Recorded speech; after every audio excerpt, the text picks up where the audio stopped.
আপনারা নিজের সচেতন কারণেই আজকে এই প্রোগ্রামে এসেছেন। আপনারা ছাত্র দলের ব্যানারে এই পতাকা দলে আবদ্ধ হয়েছেন।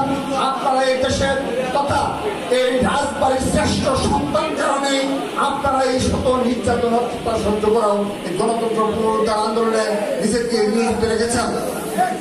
সেজন্য আমি বলতে চাই আপনাদের সকলের সহযোগিতা লাগবে।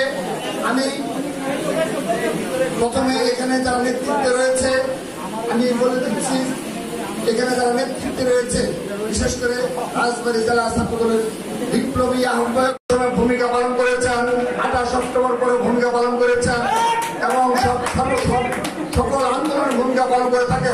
আমরা যদি সে বিষয়ে সুনিশ্চিত হয়ে থাকি আমরাও কথা দিয়ে যাচ্ছি তাদেরকে সাংগঠনিকভাবে সতর্ক। আমাদের স্পষ্ট বার্তা, দেশ না জনাব তারেক রহমানের স্পষ্ট বার্তা এবং সে সকল ক্যাম্পাসে আমরা অবগত রয়েছি। আমরা সেই বাস্তবতা জানি যে সেখানে ছাত্রলীগের দখলদারিত্ব রয়েছে। সেখানে শুধুমাত্র ছাত্রলীগ নয়, আওয়ামী লীগের লেবাসদারি কিছু শিক্ষক রয়েছে, তাদেরকে শেল্টার দেয়। শুধু তাই নয়, আমরা সেটা অবগত রয়েছি।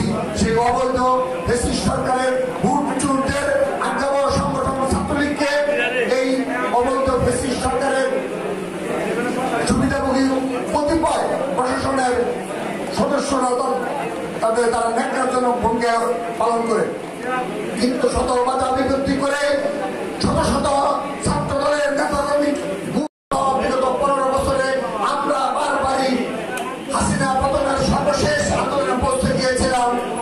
আমরা সাধারণ জনগণের হৃদয়ে স্থান করে নিয়েছি, আমরা সাধারণ শিক্ষার্থীদের হৃদয়ে স্থান করে নিয়েছি। সাধারণ শিক্ষার্থীরা তথা এই দেশের সচেতন নাগরিক সকল দেশপ্রেমী উদ্ভূত নাগরিকরা এই সংগঠন ছাত্র দল নয় বিএনপির সকল সিদ্ধান্তের প্রতি তারা একাত্মতা ঘোষণা করে।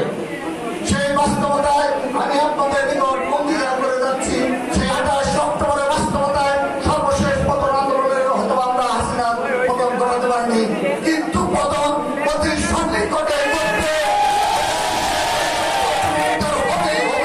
হবে ইনশাআল্লাহ।